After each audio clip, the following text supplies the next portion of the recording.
WCNC Charlotte. This is Flashpoint. Hey everybody, thanks for joining us here on Flashpoint. I'm Ben Thompson. As we look ahead to the midterm elections next year, one local county is going to be the focus of, some would say, unlikely media attention. Anson County.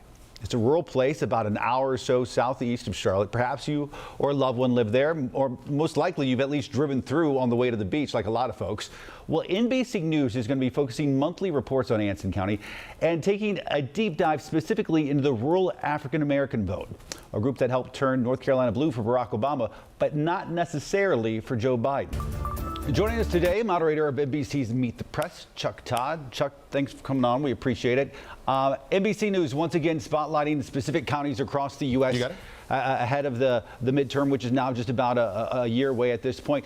I know we have Anson County here in our area that you guys are going to highlight. But first of all, broadly speaking, what are some of the things you're looking for in these counties across the country? Well, we're in the midst of a political realignment, right? This is one of those cases where we're holding an election every 2 years, and we get this snapshot of where America's at. But it's been moving pretty rapidly. Like we were in place for a while in the 90s. We were in place for a while, I would argue, for the first 10 years of this decade, of this century. But in the second 10 years and through even now the beginning here of the 20s, there's a lot of shifting dynamics there, whether it's in the suburbs, whether it's in rural America, which has become almost decidedly in one column, suburban America moving more rapidly. And so all of this is in the middle of this change. So we think the best way to understand the American electorate and this sort of political realignment that we're living in the middle of is to look at it from a county level perspective, because, you know, in our polarized politics and this whole idea where we don't live next door, Democrats and Republicans don't live next door to each other anymore. We've sort of self-sorted. So the only way to truly understand why a state moves in certain directions is you got to look at it almost like a piece of material in a tapestry or in a quilt, one square at a time, and the counties are one square of this quilt that is the American electorate, and Anson is a county that we're curious, particularly rural African Americans. This is a vote that did not turn out in high as numbers as Democrats were hoping in 2020. It's why Biden did not carry North Carolina and why Democrats lost that Senate race. That's something we're wondering, is this a trend that is going to continue or not? And is it a trend that you guys think is happening in Anson County, but also happening in other counties like it across the country? Well, so that's exactly what you've pinpointed exactly why. We're taking one county, but we believe it's emblematic of, in this case, in the Sun Belt swing states, whether it's North Carolina, Florida, Georgia, Texas. I'd throw in a South Carolina if you want as well, which is all of those states have a significant chunk of rural African American population. We know African Americans that live in urban areas vote very strongly for the Democrats, and turnout is usually pretty high. Among rural African Americans in 2008 and 2012, when Barack Obama was on the ballot, turnout was high. It's why North Carolina essentially got pulled into the battleground. It really wasn't a battleground state until Barack Obama.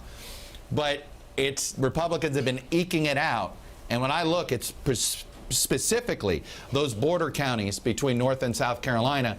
And look, again, if Democrats figure out how to get their African-American rural turnout up, that is going to tell you something about a Senate race, not just in North Carolina, but the statewide races in South Carolina and the statewide races in Georgia in particular.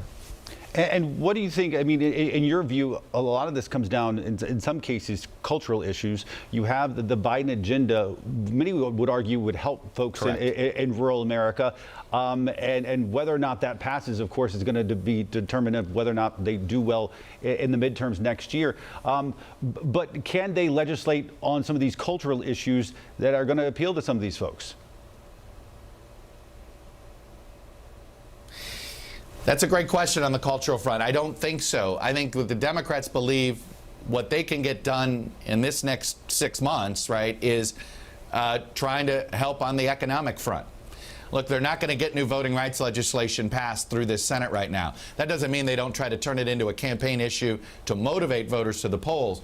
But as far as deliverables, the Democrats are focused a lot more, I think, on economics, a lot more on the social safety net, a little less on some other issues that are of concern to many African-American voters, whether it's the issue of guns or voting rights. But I think those are going to be more election motivators. I'll tell you one little potential disconnect among rural African Americans and the Democrats is rural African Americans are a bit more religious than the rest of the Democratic Party. And one of the things that does sort of cross racial lines is the more frequently you go to church, the more likely you'll vote Republican, regardless of race.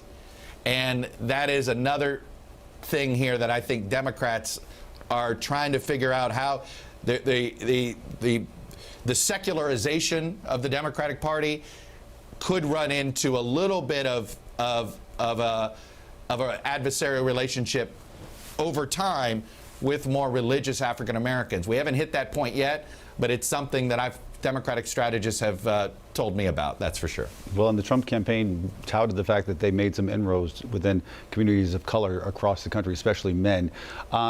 Give us an idea of what to expect from this. You're going to be checking in Anson County and other counties like it as part of this project. How often are you going to be on the ground there with people reporting? What can we expect? You should expect to see us a lot. Number one, North Carolina is, I think, one of the 7 most critical battleground states in any year. You know, North Carolina Senate races help decide the control of the Senate, and North Carolina is one of the closely contested presidential races. So we're going to be there a lot. As far as how we're doing county to county, we're going to we want to be in Anson at least once a month, if not more often, because what we're trying to find out is how's the national conversation playing locally, but what is happening locally that may percolate up and have an impact, whether it's, whether we go to school board meetings to see how's that conversation and how we teach race in our schools going, or, so we want to use it as an opportunity of a sounding board for ourselves. So frankly, we don't want to miss anything. I think a fair critique of the national media is we sometimes gloss over what's happening at a more granular level on the local level, and I think now we're learning what's happening locally in some ways is being a heavy influence from the national conversation, but it is coming together to create a new stew that we have to pay attention to for when it comes to the influence it has on American politics. Yeah, battleground Anson County. That's how you could look at it. All right, Chuck Todd up in D.C. for us. Chuck, thanks as always. We appreciate it. You can catch more of NBC's County to County reporting all this week. More Flashpoint after this.